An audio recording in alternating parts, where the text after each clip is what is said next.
Okay, it seems like we are here now. We are on the screen, definitely. Hi, everybody. Hello, and welcome to yet another beautiful stream by KeokeN Interactive.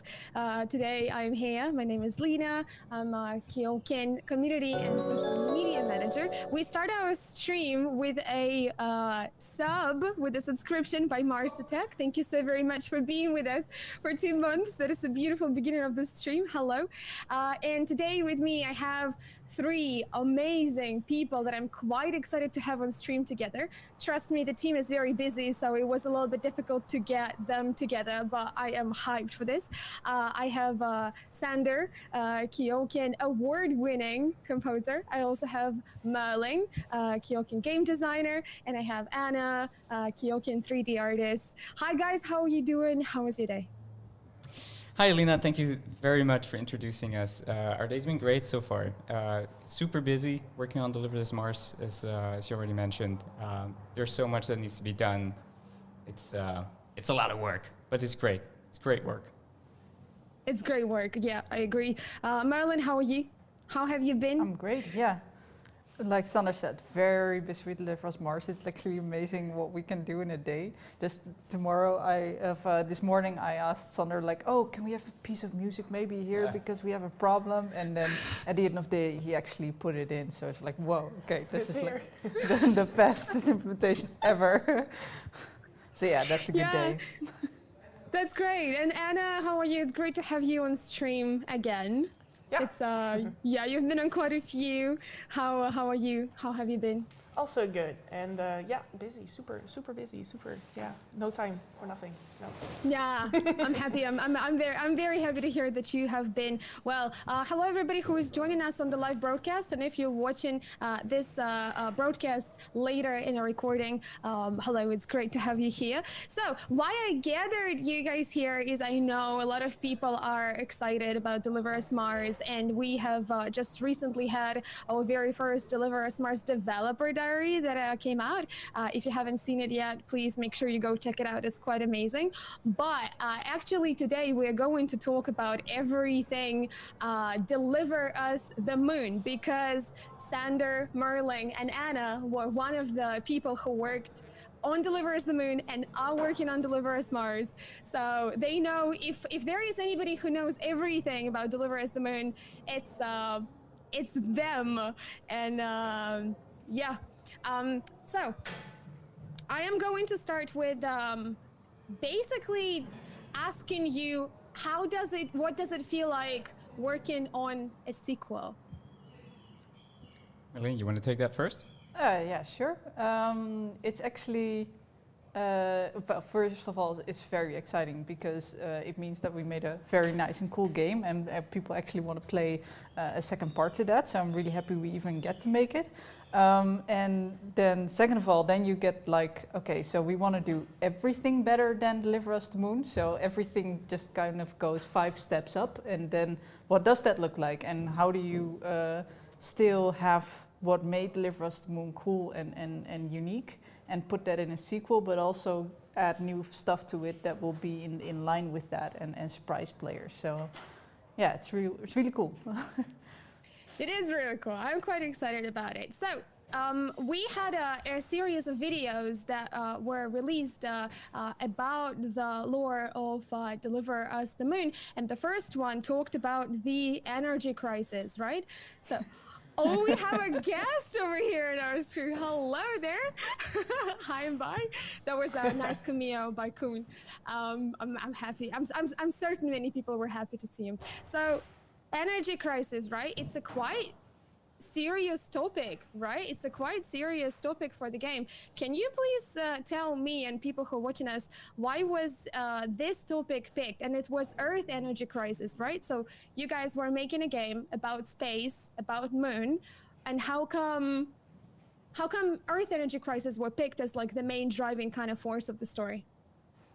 So we knew that we wanted to tell a story that was very much tied into current affairs, and that we wanted to portray a hypothetical future that was very plausible. And so we looked at, what are some of the issues that we're dealing with nowadays, and one of them is the energy crisis. Just go through.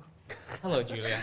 It's where do we get our energy from? At some point, we're going to run out of fossil fuels, and in Deliver Us the Moon, we've reached a point where fossil fuels are indeed depleted, and so mankind has had to turn to another source of energy, and that's in order to tie that to the space genre. We went out of our way to look into what can we find on, say, the moon, to fuel humanity's energy needs. Right. Merlin, my question to you, because you were the game designer, right, on Deliver Us the Moon. Game design-wise, was it difficult to build the gameplay around that part of the story? And what in particular did you do as a game designer to kind of make the player not just learn about it, but also live it and also feel it in a way? Yeah, the energy crisis is actually pretty challenging to build something around, because it means that the core problem of Deliver Us the Moon is actually that you don't have power and you don't have stuff to work with, and that's kind of the starting state of a lot of our gameplay encounters. But that also makes it very difficult to make stuff happen, because if there's no power, for example, what are you going to see in the world? Everything is going to be off, and it's going to be this nothing is going to move, or so that's a lot more difficult. So actually a lot of the gameplay also revolves around, of course, bringing energy back, and then stuff starts to happen. So that's actually a really cool angle, I think, that not only me but also Steph worked to get in there, and just to get that environment up and running, and then things start happening, and then you need to make the situation work for you. Right. It sounds like a challenge that you managed to complete though, right? Because I'm pretty sure that it worked in the end. So, Anna, my question for you now, because you are a 3D artist, but also you said that you kind of came up with a narrative 3D artist, because a lot of the narrative were told through a lot of the story was told through the environment. What were the things that you made sure had to be in the game to talk about the energy crisis? You know, it had to be a little bit. Did you play something that was a little bit grim, something, maybe little bits and pieces? Can you tell a little bit about that, so that the player actually feels that this is actually what's going on around them? Well, one of the things that we thought was really important was to show the contrast between Earth as we know it now and Earth as we know it from the start of the game. When you first leave you launch a rocket and you can look through the window and you can see Earth. You can see it's not the image that we're used to seeing with the blue seas and the greens and a couple of clouds there. That's gone. It's a very brownish, ugly mess. So when you look at it, it's like, this is not what I'm used to from the Hollywood films. But it is what we're going to if we don't make changes. And to exaggerate that effect, we used a lot of pictures and references to the planet as it used to be, so that you're confronted with, okay, this is what it's supposed to look like with paintings and pictures. There's this, on Space Station, we have a telescope and you can see Earth through it, but there's also a picture floating in front of it from the old Earth, now Earth, which is still green. So yeah, we wanted to make it very confronting to see what could happen, how it will wither away. Right, because I remember when you just start the game, when you start Deliver Us the Moon, you are still on Earth and you get out of the facility and all you see around you is pretty much a desert, right? It's a desert, it's very yellow looking, there are a lot of sand, and I think you as a player definitely feel like you were maybe suffocating a little bit, right? And but the player, is even wearing a spacesuit from the get-go, because it's also kind of like, it feels like it's almost hazardous, but I might be wrong. It kind of definitely a huge contrast between what Earth looks like. Sander, what about music-wise? Was there a specific choice that you made while composing soundtrack for that particular part of the game? Yeah, there were some ideas for that.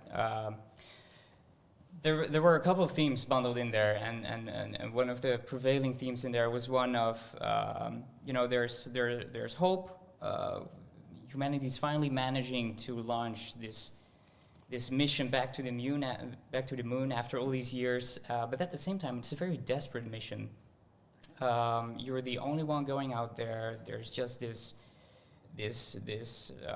scrappy crew of people who have managed to salvage gear and equipment and use that to put together a rocket, a rickety rocket, but it gets you up there. So there's this combination and this balance between on one side there's hope, and on the other side there's this very tangible sense of desperation in there. And of course, because you get confronted with the state of the Earth for the first time, because it's the first level. There's also a lot of melancholy introduced in there, which is one of the prevailing moods throughout the game's soundtrack, I think.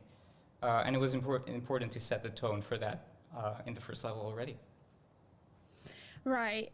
So there are people in chat who are asking us, will there be a Q&A towards the end of the stream from viewers? You guys, if you have any questions to Sander, Merlin, Anna, about Deliver Us the Moon or maybe Deliver Us Mars, we will definitely answer your questions fully about Deliver Us the Moon, maybe not so fully about Deliver Us Mars, but it doesn't mean you cannot ask. So feel free to do that. We will put them on screen, and of course we will definitely be part of this conversation. The whole idea of a live stream is that you can be part of the conversation with us for sure.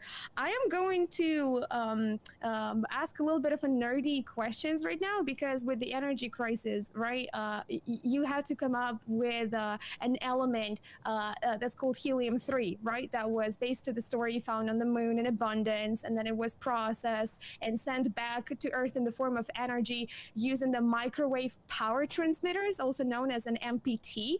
Was there a lot of research that was done like on the backside before? Because Deliver Us the Moon and Deliver Us Mars is more of a grounded sci-fi, right? So it had to have some realistic approach to it. Was there a lot of research that is done? Is it a viable thing? Is it something that can be possibly used in the future? Yeah, it is. We both, since it's a hard sci-fi game, we have a lot of research in both Deliver Us the Moon and Deliver Us Mars. But almost everything you see is right now being researched and will maybe be possible in the future. They just have issues right now that they're still solving in for example, turning helium-3 into energy. That's not a stable process yet at the moment, but it is a process that could work in the future. It's the same for the MPT. That is actually technology that is researched right now, and I think that's actually closer to becoming a reality than I thought initially that it was going to be. But I think the strangest for people is the space elevator. Like, that is hypothetically, we researched of how would such a colony work, and the space elevator is actually something that is that they would do it like that. If you have a moon colony and you have a space colony up above, since the moon doesn't really rotate, and a space elevator is actually kind of a real thing. But it sometimes looks more fantastical, I guess, than that it should be, but that's a real thing that could happen, and that's actually how you do it. So that's that's a piece of research that most people don't believe is actually true, but it is. Yeah, sometimes reality is just way weirder than what we can come up with. It's so incredible what things humans are coming up with. It's really great. What would it feel like if, let's say, like according to Deliver Us the Moon, the energy crisis happened in 2030, right? The colonization of the moon had happened by 2041, 42. I did my homework before this stream, and I know all of the dates. What would it feel like if 10 years from now, everything you put in Deliver Us the Moon actually happened IRL? How would the three of you feel? Would you feel like you're prophets, or, you know? I think I'll go around town naked, wearing nothing but a barrel around me, and I'll go, "I told you so. It's happening." With a sign and everything. Yeah. No, but that it's a hypothetical but plausible future that we're portraying in Deliver Us the Moon, and by extension also Deliver Us Mars. So I wouldn't be surprised if at least some elements turn out to be quite on point in later decades. Right. Anna, what about you? How would it feel for you to see some of the things that you have created for the game in form of the environment elements, and then something like this actually exists in real life? I think everyone here in the room, in the building even, they're like, oh yeah, I want to go to space then. When there's space colonies, I want to go there. I don't want to go there. You're not gonna get me to space. No, it's not happening. I will go there when there's, I could be a space captain of a Star Destroyer or something, but not with the way we've set it up. I'm not going to no. So I'm just going to stay here. You can go up there. If I'll take care if of it it's here. a ship that from Fortuna that will come through, I think I'll skip to because the quality of that thing is kind of questionable. Kind of rickety little.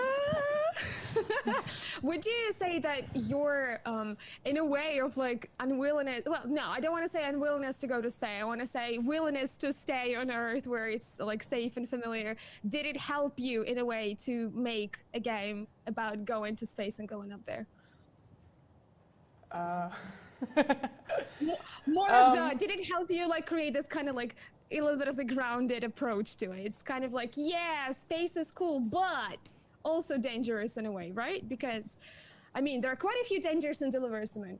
It's like this middle ground, because we're all used to seeing like the Star Wars and the Mass Effect. There's this whole gray area of development that isn't being touched a whole lot in the entertainment industry. So we kind of sought for this point where it's still kind of realistic and believable, and actually using stuff that is happening now and not stuff that we expect to happen later that could actually bring us to aliens and such things. So it's a little more in between that period, because we will find aliens, I'm sure we will. But before we get there, we first have to get there. So the whole grounded approach to showing like the moon, it's kind of a barren place. There's nothing there unless we build something there. So yeah, that was interesting to work on, to keep it closer than a Star Wars, for example. Yeah, because just like reality is more fantastical than what we can come up with. It's also sometimes the harsh reality of things is just dangerous. Space is a dangerous place to go, and things just happen and they go wrong, and it's then up to you, whether it's in Deliver Us the Moon or Deliver Us Mars, to find your way out there and to make it to safety, however way possible. Right. I have a question from chat from Trainer Leah, and I think it's kind of meant at you, Sander. Will Deliver Us Mars have a masterpiece of a song as good as Light at the End of the Tunnel from Deliver Us the Moon? Oh, that's too kind. I wouldn't call my own work a masterpiece very quickly, but I'm very glad that you find it a masterpiece, and I am really trying hard to make the soundtrack the best it can be, for sure. All right, She's thank just you for being modest, answering. like the audio is great. It's gonna be awesome.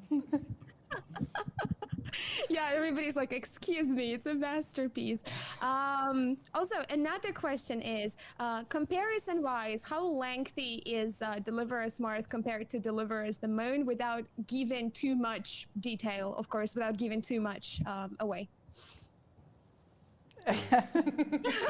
Nudge, nudge. I'm not sure how much I can say. Like, Deliver Us Mars will be longer than Deliver Us the Moon, but I think we can safely stay at that, because it has more content. So Yeah, it's not just longer, but also denser, right? There's just a lot more stuff happening.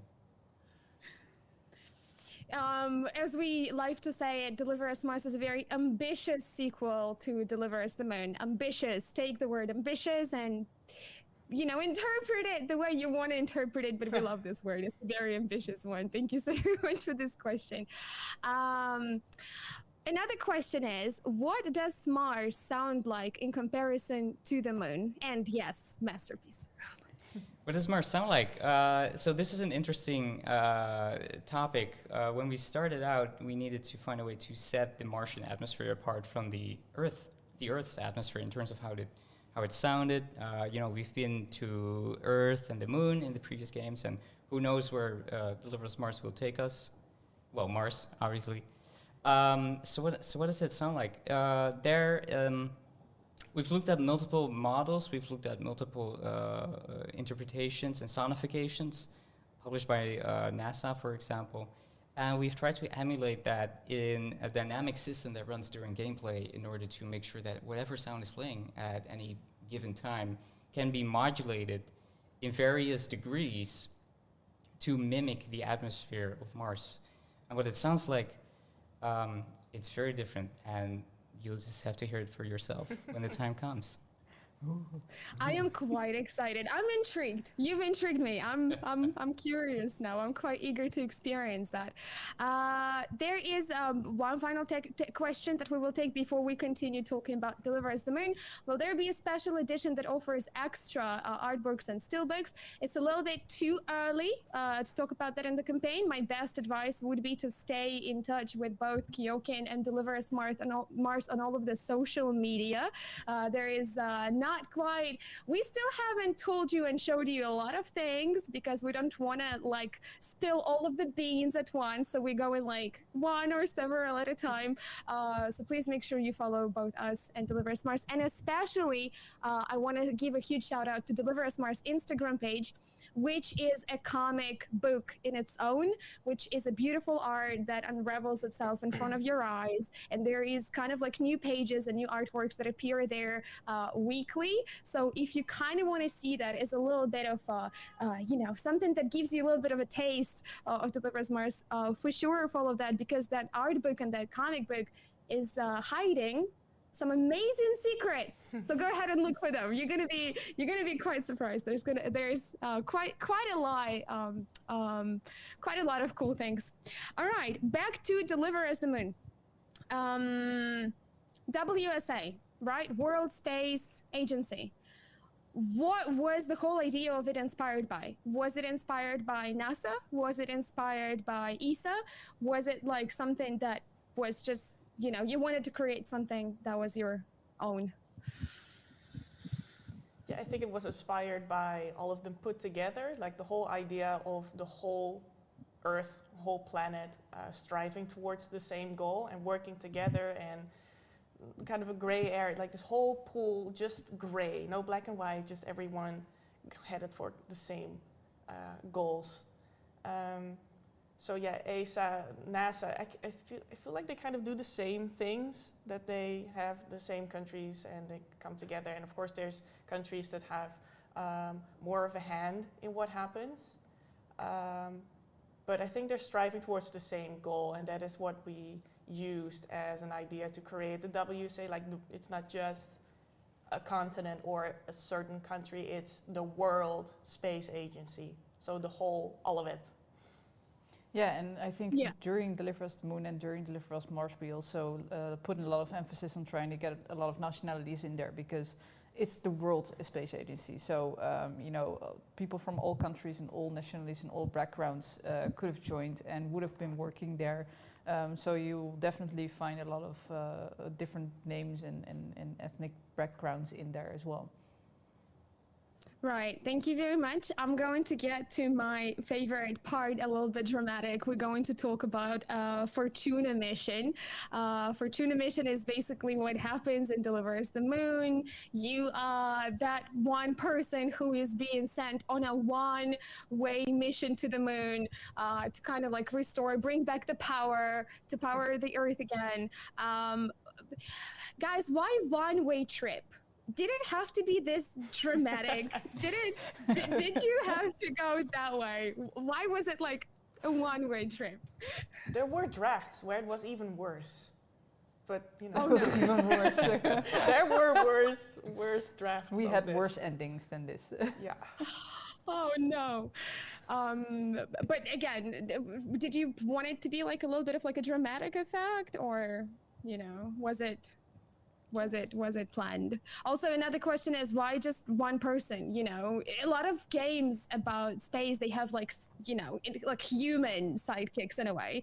You, on the other hand, you as a player, you go alone on that mission. What went behind that?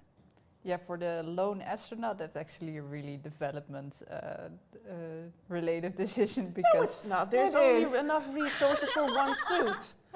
Oh yeah, no, that's a good scarcity, that's a good including explanation. the suits.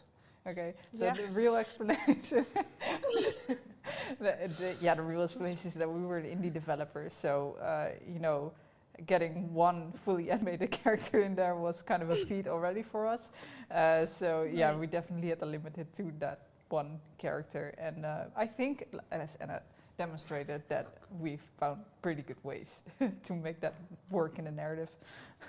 Yeah, and to be fair, it's yeah, we were constrained by the size of our team and the resources we had at hand, but at the same time, it also very much embodied the lonely experience that we wanted to portray in this game. Space is it's such a huge, unimaginable place, really, and to be there out there on your own, it's such a terrifying thought and feeling, and that was very interesting to capture in a game. So I never saw the single human element of our game as like, oh, this is a handicap. I always thought it was like a very very essential point of our game, even because it centers so much around the loneliness of space, the desolation out there.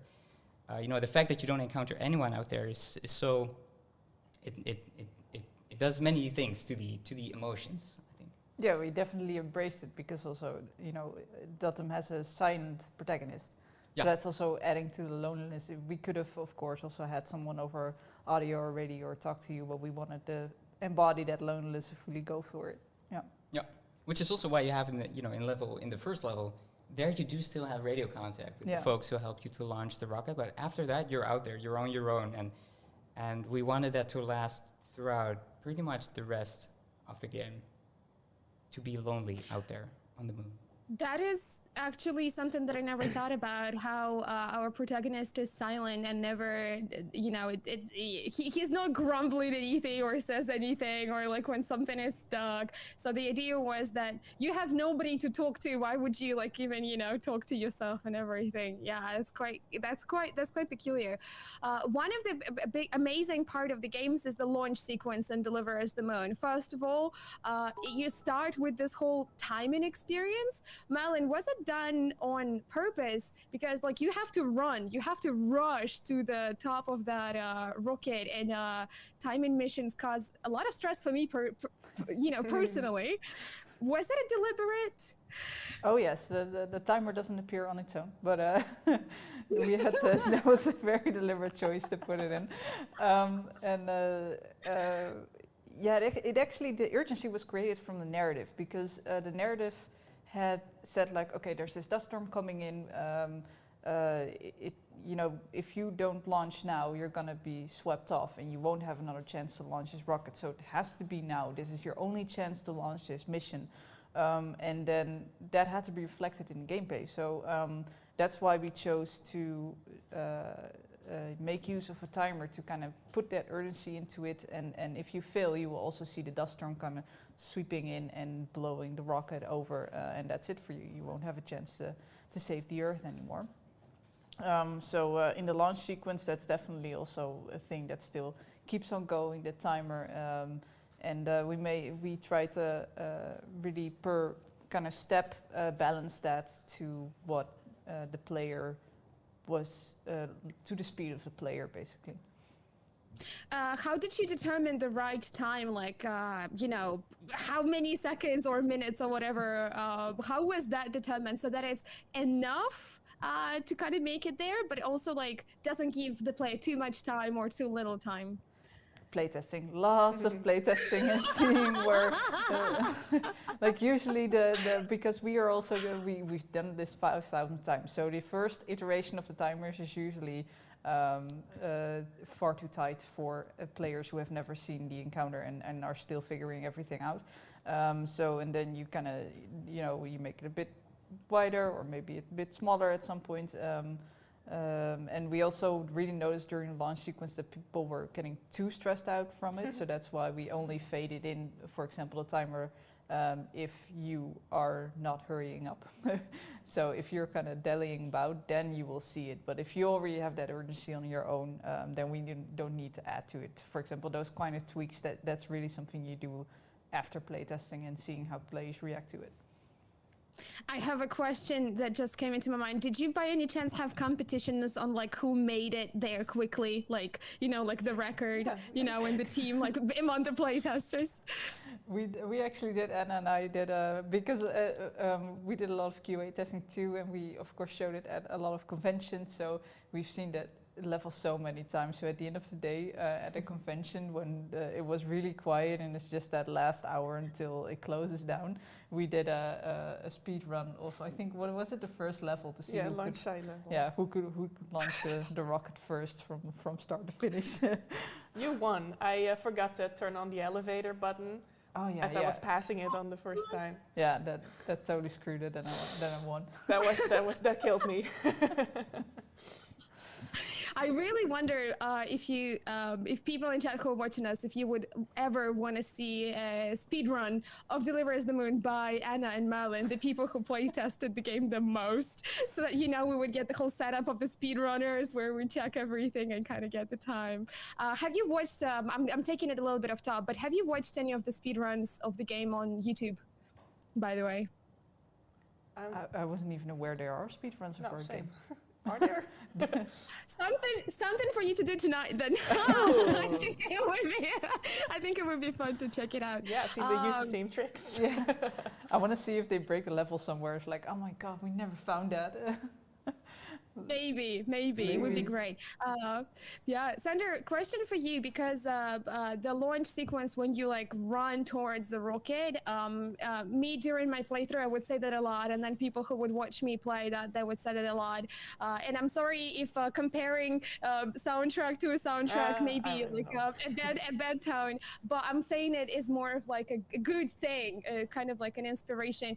A lot of people are like, it's as dramatic as some moments from Interstellar, for instance, is as dramatic. Was it difficult for you to come up with something that would be like building up the tension and also sounding space-like and Yeah, this was a very tricky one.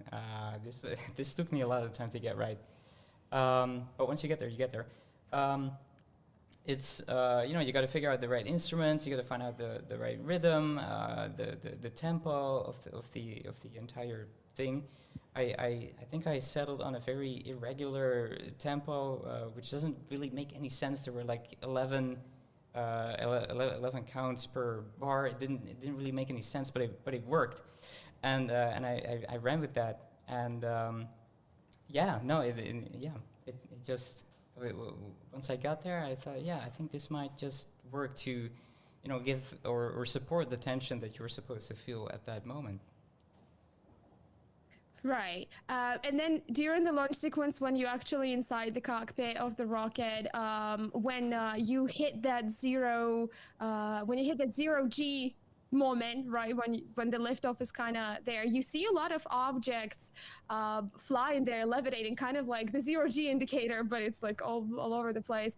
And are there any peculiar things that you can find inside that cockpit once there is like a 0G sequence, and were the objects put there deliberately so you don't feel so empty, or so that like creates the effect of you're like actually in space now and things are floating? I'm thinking there is this one thing when you're done that floats above you. What was it? I forgot. We have what several it was. things like the team picture. But it's a funny one. It's. I can see it in my mind's eye. Huh? There was this one thing that just suddenly floats there, and I can see it in my mind's eye, but I don't see it clearly. It's been a while since I played it. I just decided to not play it again after a while. But there's the team picture that's floating there. That's the Fortuna team, so that you have a reminder for these are the people that helped me. I mean, I'm just the one taking the final step, because there's other people who prepared everything before you got there. And then for Rolf himself, there's the picture of Neil Armstrong with on the back it says something about threading in his footsteps. So his personal motivation, because when you go to his room on Space Station, you can see that he has like all these little posters and trinkets of his heroes there, that he's also kind of excited in a way to go there and go back there and be that astronaut. But I don't remember what the funny thing is. There are a lot of tiny hints all over of the. There are a lot of things out there that are hidden. Some of them I still don't know about, and some of them people like keep finding to the day. And some of them some of them we've actually revealed a couple of months back. The hidden Iron Throne I toilet was one. nobody ever found that. Nobody, but you guys hit it really well. Let me be honest. Even after being given a step-by-step guide of what I have to do to find that, it was extremely difficult to achieve. I think I spent a couple of hours just doing that. It was tricky to figure out how to get it done. This is actually something that came from the QA testing because you try to break stuff. So at some point somebody figured out how to take that energy cell so far up there, and then it's like, okay, we have to do something with this that it's possible. We're not going to fix it because it didn't cause any problems. So if you do it, there's something little to find there. I find it fascinating that that's an Easter egg that was born by the QA because of the QA, because of the things that happened there. All right. You've mentioned Rolf and Rolf's personal motivation, and I never actually asked any of you during any of the streams and any talks of Deliver Us the Moon that we've done. What is Rolf like? What's his personality? Like, who is he as a human being? Because he obviously is that one, and he's that saver, but who is he? I'm just like, I got curious all of a sudden. But like, what's the driving force behind him saying, I'm the one. I'm gonna go on this one-way mission. I'm the one who's gonna like get things done, because you know he's doing things and achieving things and fixing things. So who is Rolf? I think you're gonna get 3 different answers. Because the whole point was to feel like the astronaut, that it's you in there. So I think he's very open for projecting your own feelings and thoughts onto him.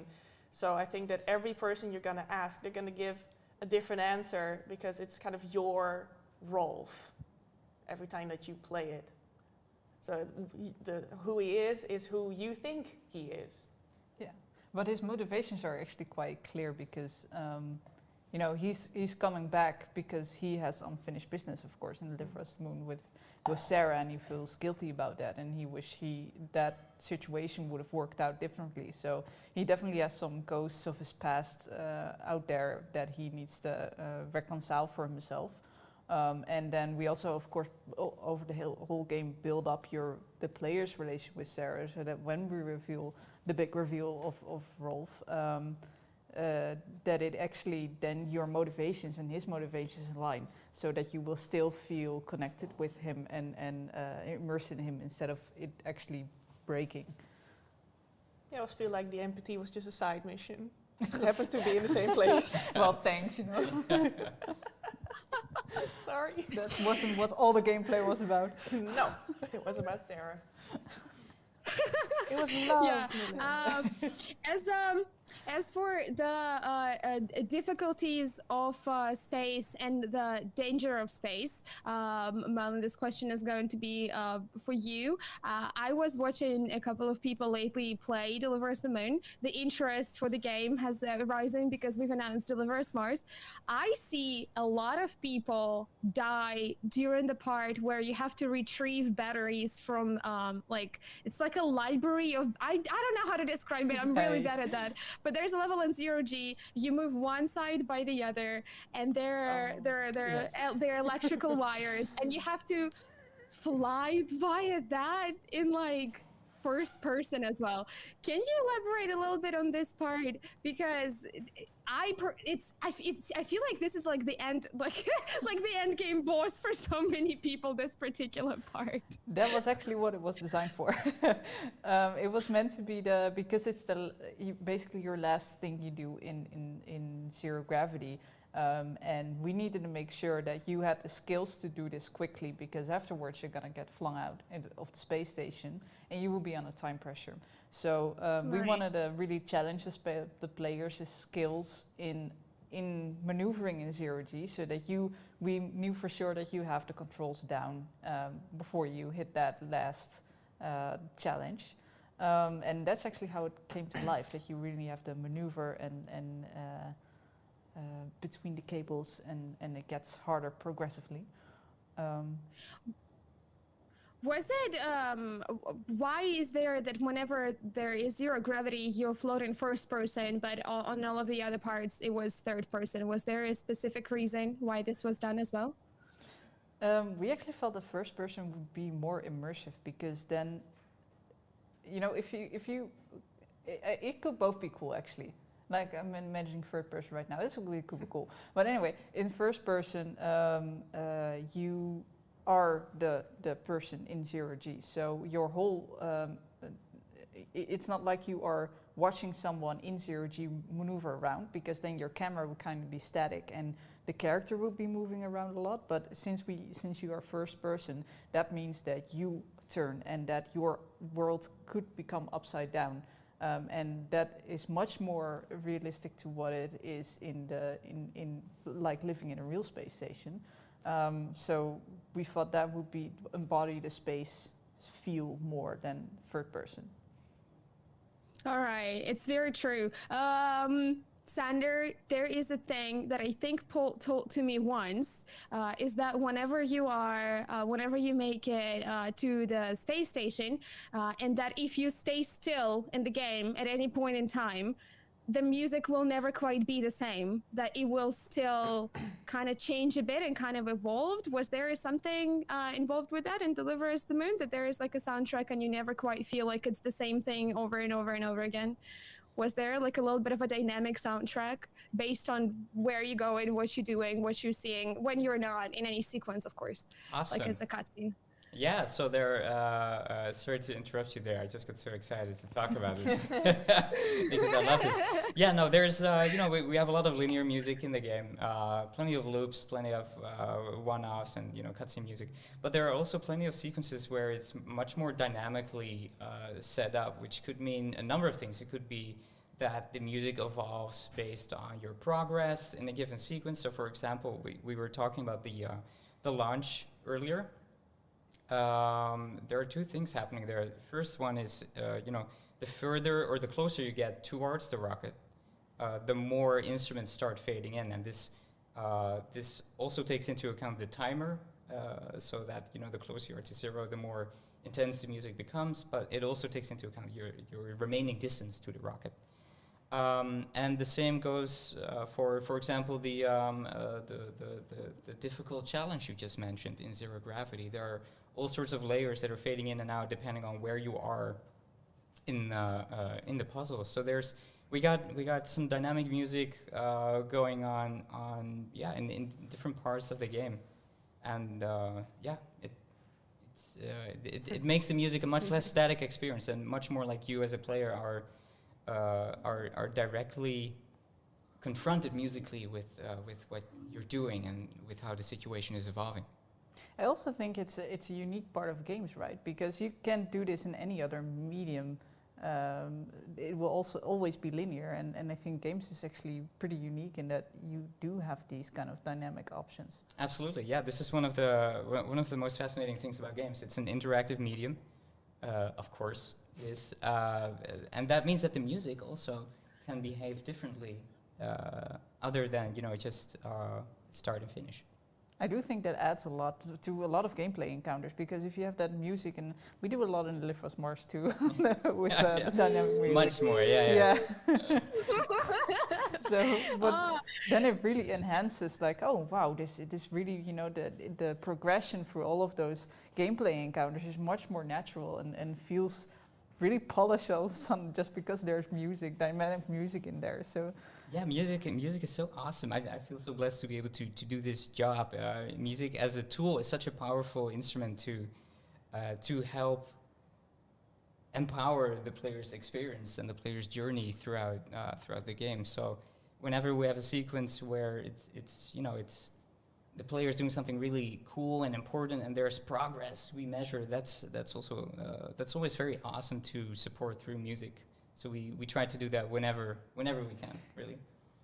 It's how there is a good example, like in The Legend of Zelda, one of the most recognized sounds in that game is when you find a chest and retrieve a treasure from the chest. That's the most recognizing one because it's the sound that rewards you. You found a secret, you did something nice, and it's like one of the great things like that. So definitely I feel like the soundtrack and the reward in soundtrack and some like sound cue can in your mind it can definitely feel like, okay, yeah, oh, I've done something good. Or if you're doing something wrong, right? It's kind of like, oh, okay, maybe I shouldn't, you know, be going there or be doing that.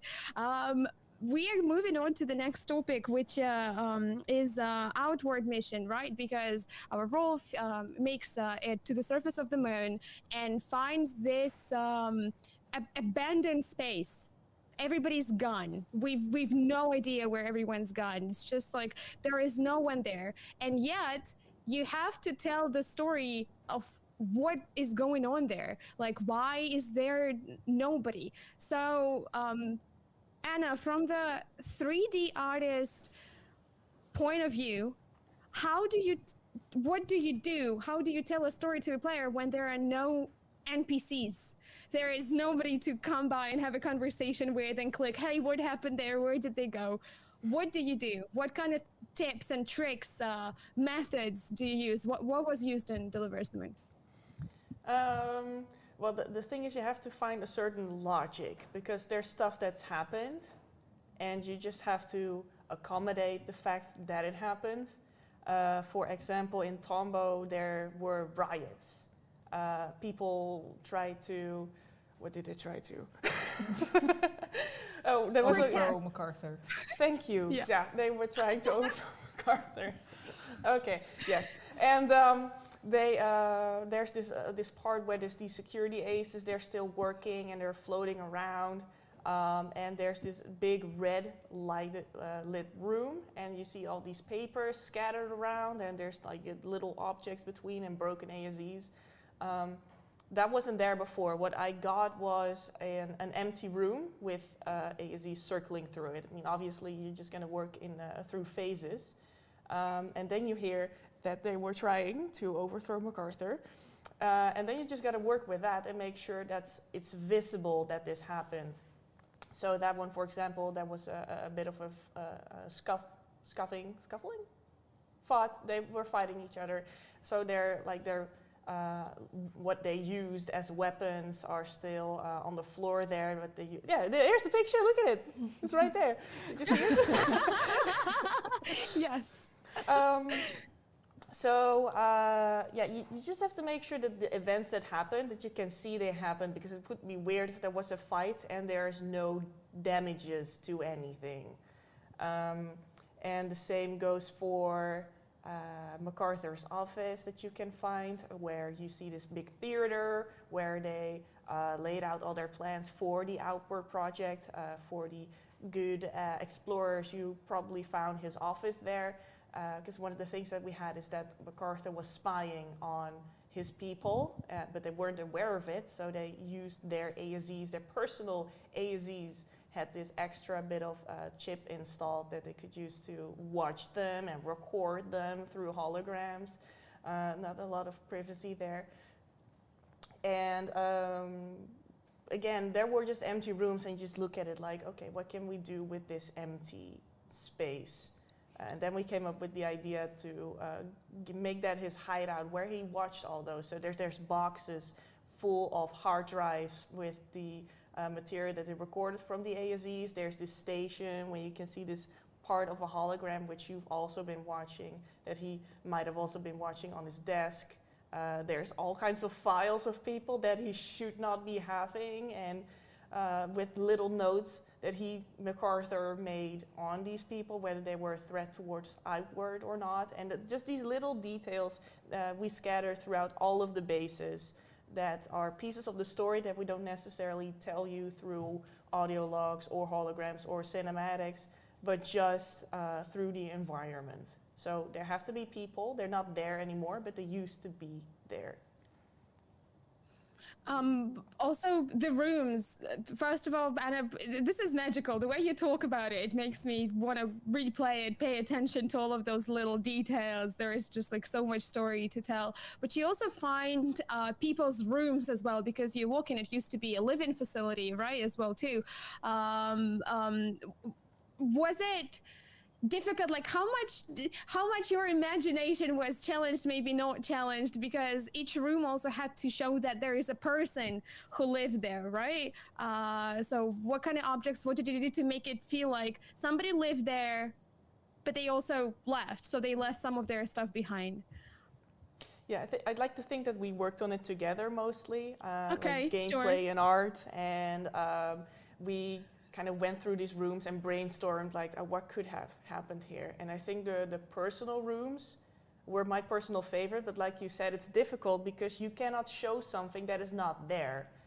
Right. If a character had I don't know, a plushie or something that they thought was really important to them, then you can't leave it there because they will have taken it with them. And you can show that they took it with them because then it won't be there and you won't know that something is missing. Right. But one of the rooms that we did come up with was in Tombow, there's this movie set with like this red carpet and this voting area. Right. Where you can choose like, oh, we're gonna watch Star Maker or we're gonna watch Moon Man. But the person that made them had his own room in the crew quarters. You can see where he cut his little stars and where he printed all those folders that he made. And the DVDs are actually there too. And then back in the auditorium where they would have watched those movies, you can also see the cases lying around. So yeah, the personal rooms were definitely my favorite thing to work on, just to make these little stories of characters who are essentially nameless, but they do exist in their world, and not just in their room, but also in the other places where they could and would have worked.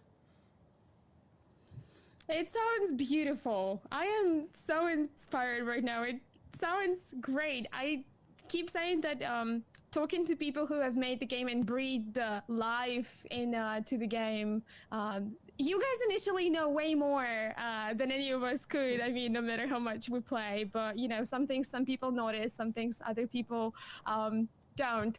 But I'm going to ask you this question, and again, there is no right answer, and I also want you to avoid any potential spoilers. But I know, I see this. The Lunar Council, are they evil? Or are they just misunderstood? It's a question that bothered me. That bothered me for a while, and I'm also watching that little video, and they're like, "Oh, the Lunar Council went against what they had to do. Like they betrayed Earth. You know, So are they evil, or just?" I think it actually matters for your perspective. Like in Deliver Us Moon, you of course have the perspective of one particular person in that entire events of happening in conflict around a single thing. But if you actually, as a player, maybe distance yourself from that story, I think it's really a matter of opinion whether they are evil or not. Okay, it's a matter of opinion, but in your personal, there are three of you sitting there, right? So there's gonna be three different opinions there. From the perspective of the personal opinion, not like the way it was planned, but like from your personal opinion, somebody who's watching it from the side. Are they evil or just misunderstood? Difficult. I'm gonna stick with the gray area because I think it's very difficult because they are, of course, evil in the things that they've done, but you know, maybe there is something to say for the actions they've taken and the reasons why they've taken them. And I think there's definitely a good intention in there somewhere. Maybe they should have gone about it in a slightly different manner. That would have helped. But yeah. We have a poll going on, actually. Thank you very much. Thank you, Julia. We have a poll going on now for everybody who have played Deliver Us the Moon. According to you beautiful people, the Lunar Council, are they evil or are they misunderstood? Place your votes now and we're gonna find out. I'm actually gonna go and vote for that as well. Ooh. Just to add to it. I'm just gonna go, I'm gonna say, but I'm just gonna throw it a vote there as well too. Twitch got. Oh damn! I was not expecting it. What did you vote? What did you vote? I wanna know.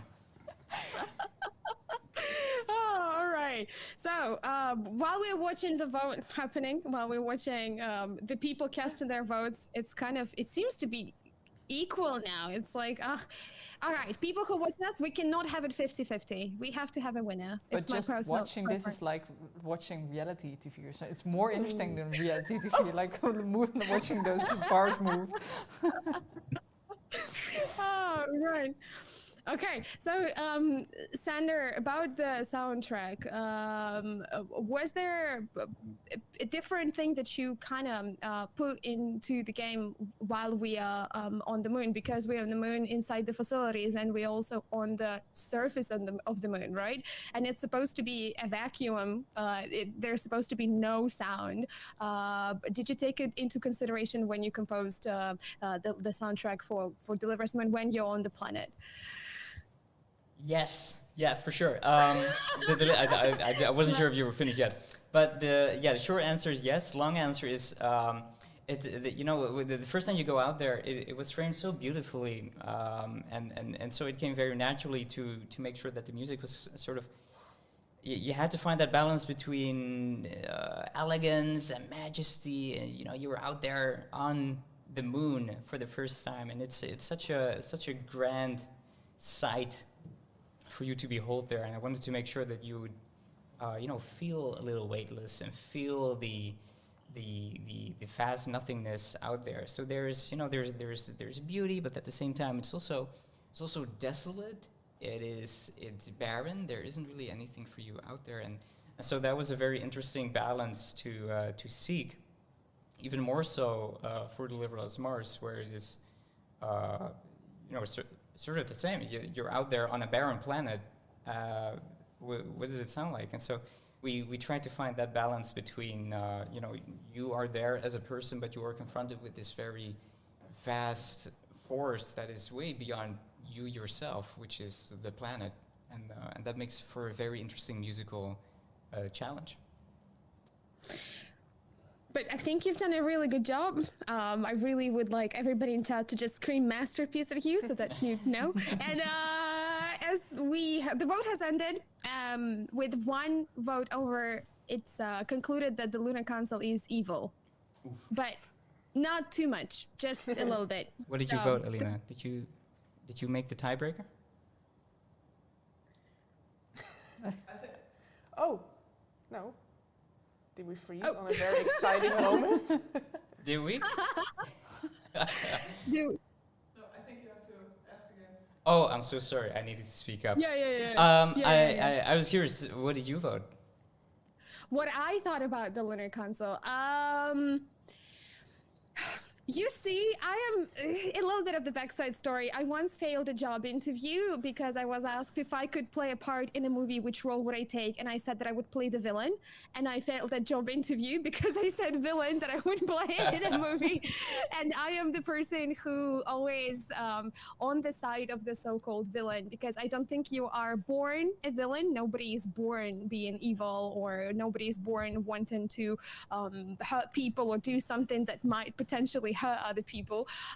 So for me, the so-called villain characters, they have a little bit more development, and there is a story of why, like what was behind the choice initially. So I'm the devil's advocate here. I'm siding with the misunderstood, had like a driven cause. Something had to happen to make them take this decision. So I'm siding. I'm siding with the evil here, and I'm clearly not the right person to make a good judgment on that one. I'm biased, very evil biased. Merlin, a question for you. The main gameplay of Deliver Us the Moon is, of course, based around puzzles, right? The player has to solve different sort of puzzles. Why was it chosen to be more of like a puzzle experience game rather than a shooter or, I don't know, platformer, right? Maybe you're a space astronaut that has to hop from a block to block, for instance, right? Or, why not a choice-based games? You know, how like a visual novel where you pick what's happening next. Why was it a choice of a puzzle as a core gameplay mechanic? Well, in Deliver Us the Moon, of course, everything revolves around the narrative. The narrative comes first and is really at the core of our game. So the question was, how are we going to support what we want to tell, like the loneliness and really the space feel of it. And in space, it's a big thing, of course, that the environment is the thing that tries to kill you, and the environment is the thing that you really need to be aware about. So that actually fit much better with the theme of our game than, for example, combat would do. So we made the decision early on to be a combat-free game and steer that in a different direction. Then, of course, it becomes a question of, okay, if it's not, if it doesn't have combat, and we want to make it revolve around that space adventure, like what could then be the gameplay around that? And you know, in the danger of space, of course, because we have puzzles, and I think that's a really good, well, what am I to call the gameplay good? Anyway, I think that's always a good thing to challenge the player mentally, and have something in there that the players can think about, but it's not necessarily very high tension where you need to react. So we do also have those pieces. So it's actually a duality of both the puzzles and the other type of gameplay that we have that revolve around environmental hazards. And both actually have in common that you are slowed down. Yeah, the challenges that you need to overcome and the reason why you need to do that puzzle or encounter hazards is actually coming from the narrative, because those spaces are abandoned, because the space is dangerous, because you know, you try to move from point A to B. So that was the best merriment to the narrative, I think. Very good. This is amazing.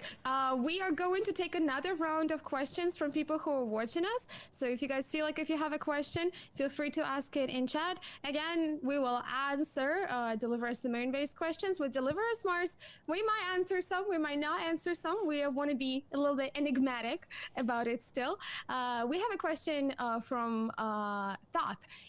Question regarding the gameplay. Will you stick to the same formula of puzzles and exploration? I think the exploration and narrative are so much better than action in these types of games. Again, without giving too much away. Or without giving, just, you know, just kind of like giving vague idea.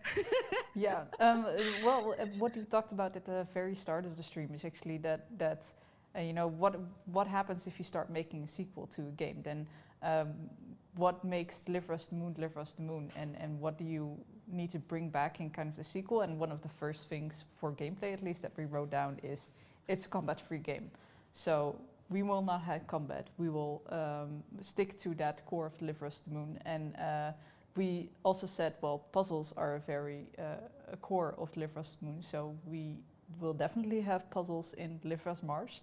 And exploration is also, and especially narrative exploration with all the great things that Anna just told us about, that's also very Deliver Us the Moon, right? Like the environment tells a story. So that's also something that we immediately brought back on the board to kind of keep. So narrative exploration, puzzles, you're all covered. And then we're gonna have some other stuff introduced to you in some other styles of gameplay, but I'm not sure how much I can tell you about that.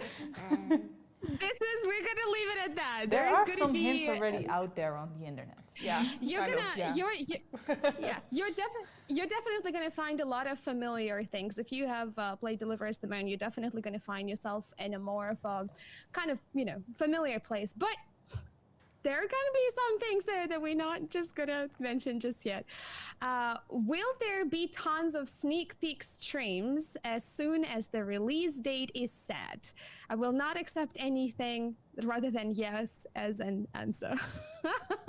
Well, as far as it goes for the sneak peek streams, we cannot say. It all depends on the things. It all depends on the things. One thing I can say for sure is you can expect a lot of cool things coming from us in the near future. A lot of really good things. So right now is a good time to be following us both on Twitch and Twitter, and join our Discord and follow Deliver Us Mars on all of the platforms. All I'm saying is the things that we have showed you so far is like a tip of the iceberg, and there is so much more. But this is all I'm gonna tell you right now. We're trust me, we're as excited to be sharing the information, and one of those days you just want to say, okay, there's gonna be this and this and that, but no, gotta keep it under control. Gotta keep it under control as much as we want to just like blurt everything out, you know, straight away. I have a question for the three of you. Which is your personal, as in three of you, favorite part of Deliver Us the Moon? Your personal favorite. To something make that or to play?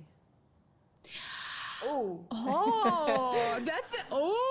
Let's go with to make. To make. The favorite part of Deliver Us the Moon to make. I got it. Yeah. Okay. All right, you go ahead, Anna. Oh. You got it. I need to think about this. Like somebody else goes first. Okay, so the thing, because it's, let's just say I hated making it, but I'm happy with what it turned into. So you know, but it's the text in textures. no, no. I hate it anyway. It can look as good as it wants. I still hate it. But no, it was the thing is, I always end up having to kill things or destroy things, or literally everything and everyone that dies is killed because of me. And one of them is the holograms, because when I came here, I kind of had to pick up a lot of tasks that were kind of laying around. And because I use a certain software, it was easiest for me to implement them. So it was not really my expertise, but I had a lot of fun putting them together in this sort of tool that Remco, our programmer, had made, and our animator, Katarina, had been working in it before, so I was kind of threading in their footsteps. And one of the holograms that I created was for Tombo is Journey's End.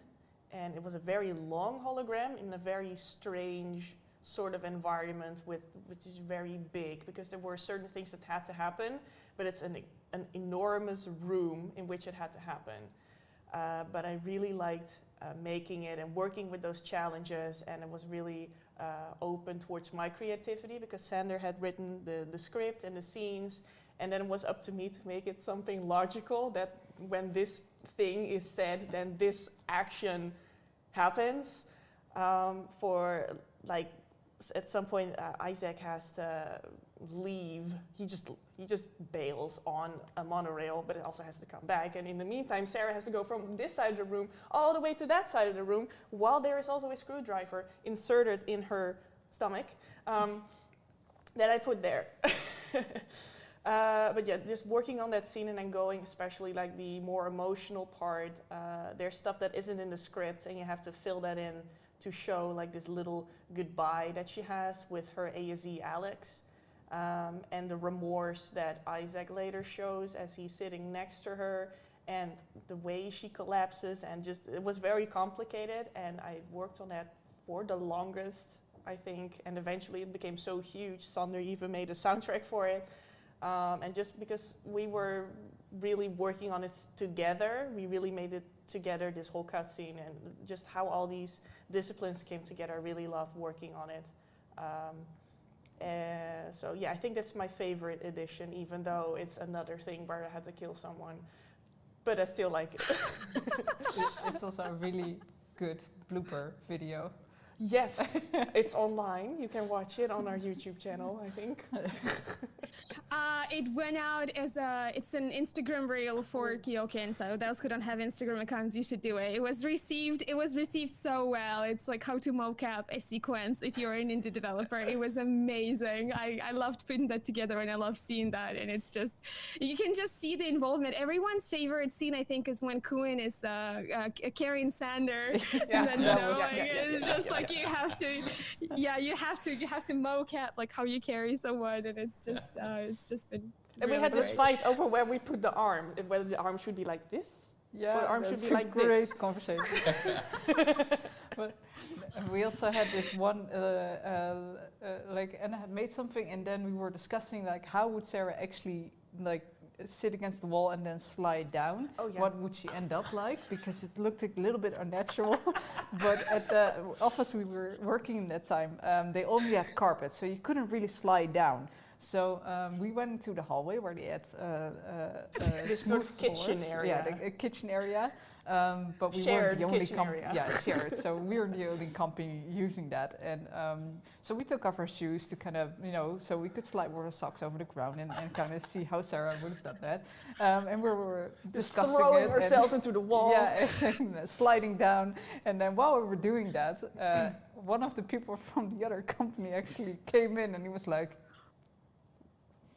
and just left. No, it wasn't even the fact that we were falling and throwing ourselves No. against the wall. He said, "Why aren't you wearing shoes?" Yeah, that was the weirdest part. I almost forgot that. Apparently, that was the weirdest thing we were doing. that we were walking on socks, not that we were, you know, sliding down walls or lying on floors. No, this was the shoes. Normal. I think the next time I play Deliver Us the Moon and I see that scene, I'm just gonna imagine all three of you just taking turns of like sliding against the wall with no shoes in the common shared kitchen. Just, you know, just going to be that moment. Against Sander's wall. Yeah, exactly. We have a question in chat. Would you consider a horror narrative in the future if, let's say, other sequels with other planets get done? Maybe a psychological horror narrative, since it can be slow-paced as Deliver Us the Moon. So, making a horror narrative. Would you consider that, Emma?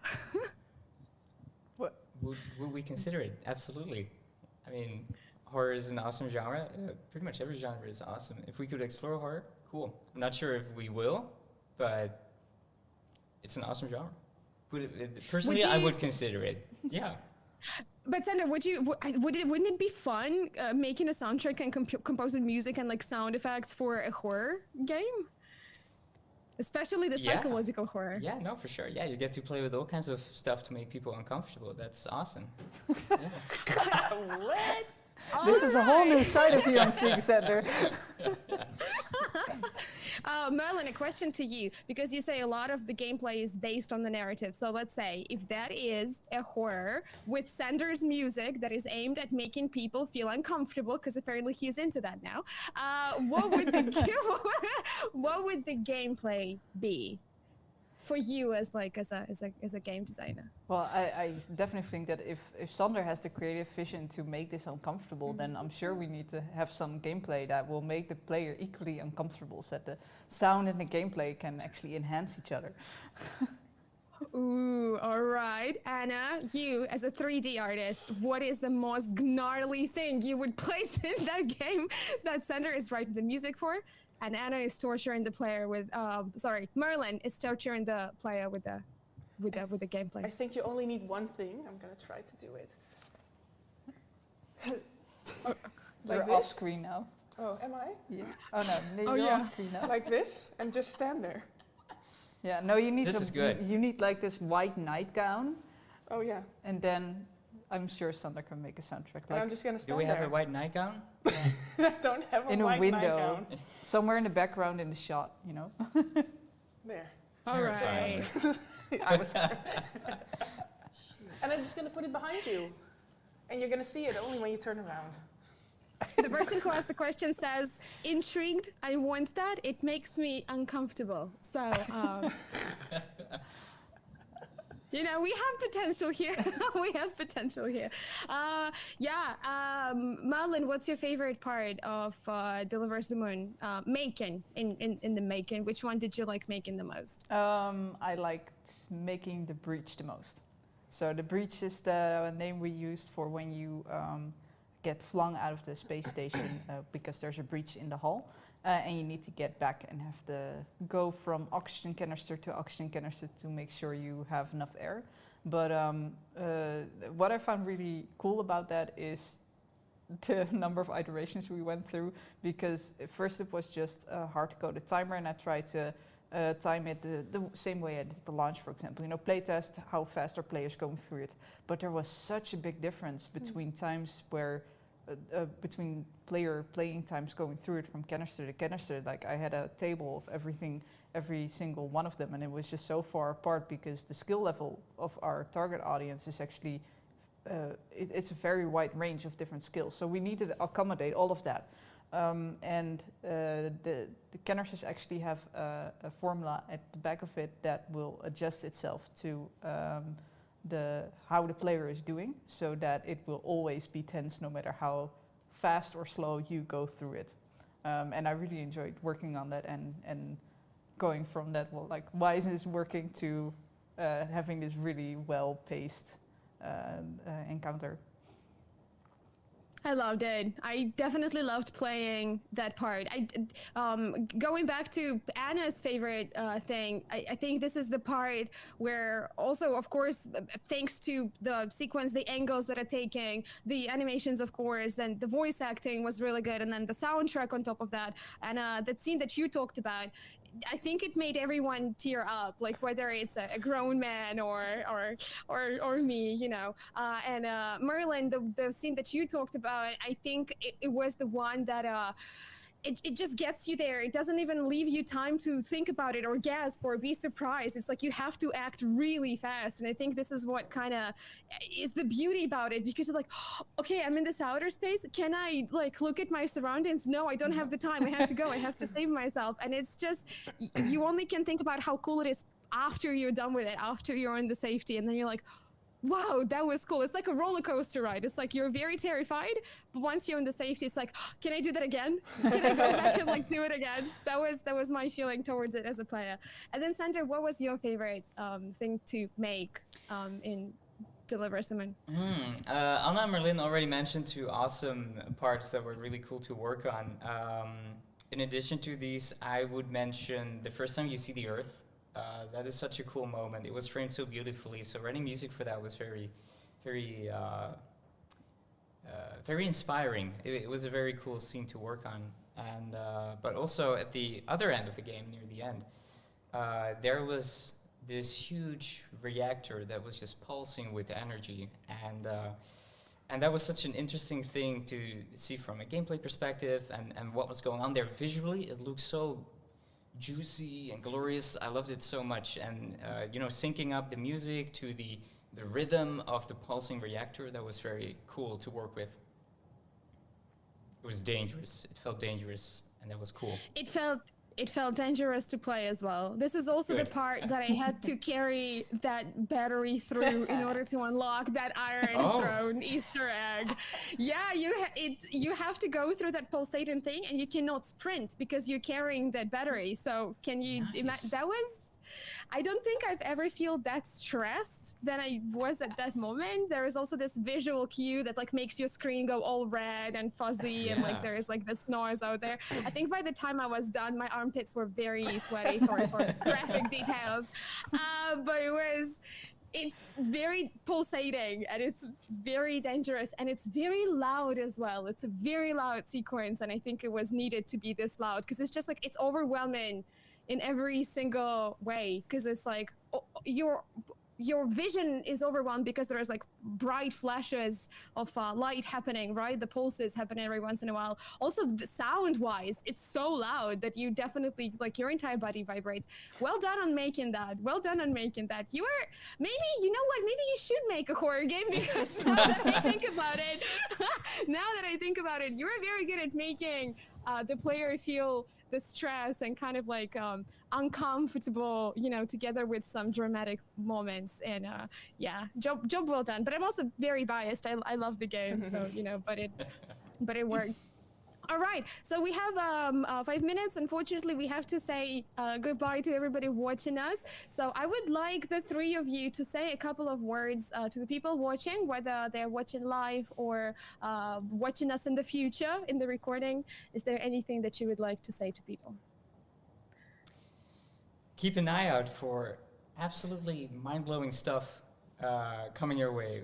I mean, and we've been saying this plenty of times, but Deliver Us Mars really is an ambitious game, and we really can't wait to show you guys more. It's gorgeous. I'm so proud of what everybody's doing. It's so cool.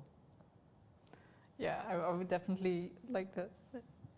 Like every time I work on the game, and it's like there's this next big thing that Sander implemented, or Brian implemented, or somebody else implemented in the game, and I'm like, ooh, okay, I can't wait for players to play this.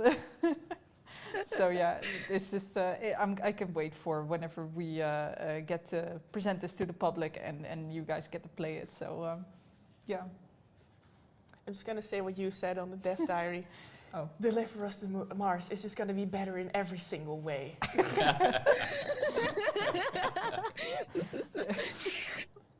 I love it. On my end, I want to say that, again, follow us on all of the social media. Make sure you wishlist Deliver Us Mars. You can wishlist it both on Steam and Epic Games Store.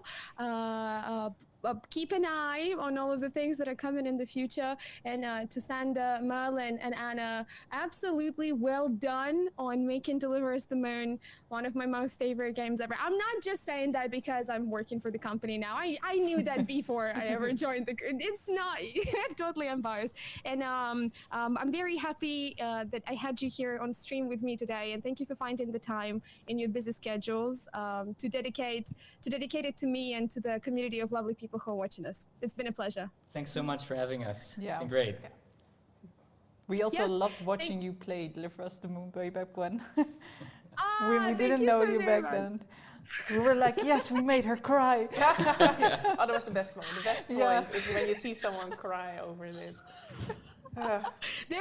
There was no chance in the world that I wouldn't cry. I think I remember there's one last thing I'm gonna drop there, that I was just like, there was the credits rolling and I couldn't stop the tears. I just sat there and I was just weeping and the credits were rolling.